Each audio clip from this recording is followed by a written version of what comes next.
పెళ్ళైనా పండగైనా వేడుక ఏదైనా పట్టుచీరల ప్రత్యేక వేదిక వారాహి సిల్క్స్.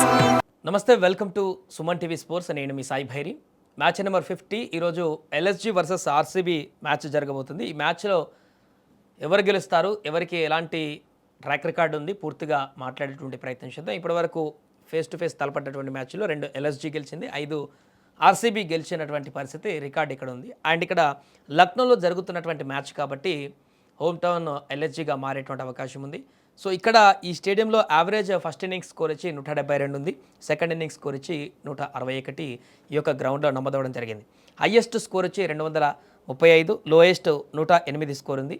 అండ్ పేసర్లకు 75% ఈ యొక్క పిచ్ అనుకూలిస్తుంది, 25% స్పిన్నర్లకు అనుకూలించేటువంటి పిచ్గా మనం చెప్పొచ్చు. ఇక్కడ గతం జరిగినటువంటి ఈ గ్రౌండ్లో జరిగినటువంటి మ్యాచ్లు కనుక చూసినట్లయితే ఇక ఈ గ్రౌండ్లో winning percentage first batting 42%, second బ్యాటింగ్కి 58% అనేది కొనసాగుతుంది. పెద్దగా తేడా కనిపించట్లేదు ఫస్ట్ బ్యాటింగ్ సెకండ్ బ్యాటింగ్ సంబంధించి.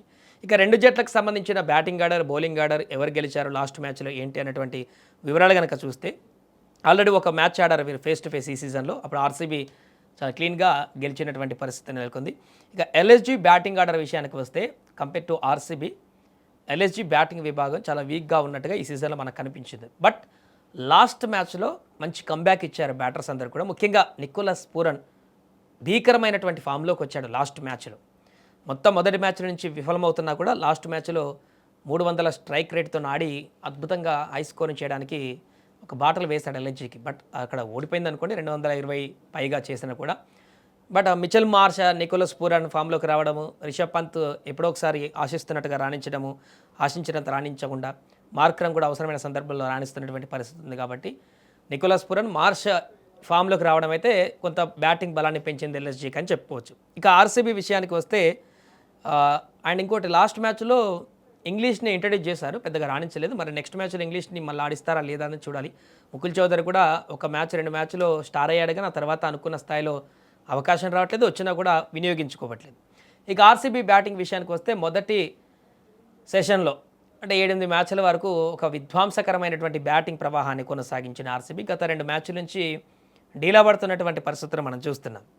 ముఖ్యంగా ఓపెనర్లు అంతకుముందు భీకరమైనటువంటి స్టార్ట్ ఇస్తే ఈసారి ఆ స్టార్ట్ రాకుండానే అవుట్ అవుతున్నటువంటి పరిస్థితి.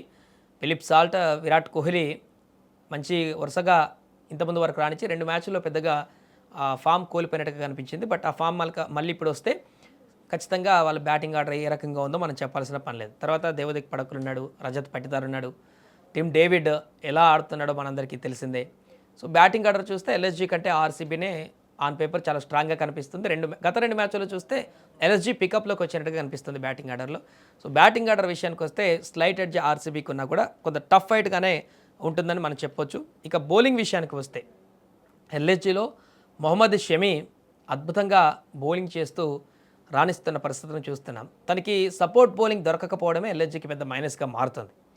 ప్రతిసారి కన్సిస్టెన్స్గా షమి రాణించాలంటే కష్టం కాబట్టి తనకు సపోర్ట్ బౌలింగ్ అయితే రావట్లేదు.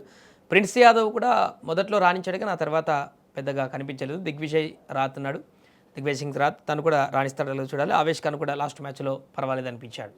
ఇక ఆర్సీబీ బౌలర్స్ విషయానికి వస్తే కృణాల్ పాండ్యా అద్భుతంగా బౌలింగ్ చేస్తున్నాడు, వరుస మ్యాచ్లో మనం చూస్తున్నాం. సుయాష్ శర్మ, హాజిల్వుడ్, భువనేశ్వర్ కుమార్, ముఖ్యంగా భువనేశ్వర్ కుమార్ చాలా చక్కగా వరుసగా మ్యాచ్ల్లో స్వింగ్స్ తోటి, అవుట్ స్వింగ్, ఇన్ స్వింగ్ తోటి అద్భుతమైనటువంటి బంతులు వేస్తున్నటువంటి పరిణామం మనం చూస్తున్నాం. రషీక్ సలాన్ కూడా గత మ్యాచ్లో మంచిగా రాణించాడు సలాం. సో బౌలింగ్ విభాగంలో కొంత ఆర్సీబీ ఎల్ఎస్జీ కంటే పై చేయి ఉన్నట్టుగా కనపడుతుంది, కొంత సమానంగా ఉన్నది, జస్ట్ స్లైట్ ఎడ్జ్ కనిపిస్తుంది.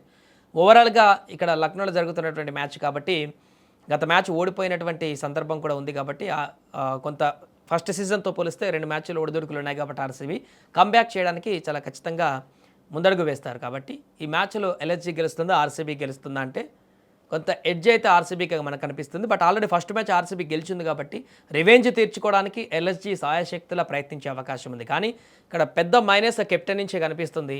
రిషబ్ పంత్ ఫామ్లో లేకపోవడము, అనుకున్న స్థాయిలో రాణించలేకపోవడం, తను తీసుకునే నిర్ణయాలు వరుసగా విఫలమవుతుండడం, ఈ యొక్క తప్పిదాలు జరుగుతున్నాయి కాబట్టి ఆ గ్రౌండ్లో ఆ తప్పిదాలతోటి ఖచ్చితంగా మళ్ళీ ఆర్సీబీ గెలిచేటువంటి అవకాశం కనిపిస్తుంది. ఒక 55% వరకు ఆర్సీబీ గెలిస్తే ఎల్ఎస్జీ ఒక 45 వరకు గెలిచేటువంటి అవకాశాన్ని ఈ మ్యాచ్లో చూడొచ్చు.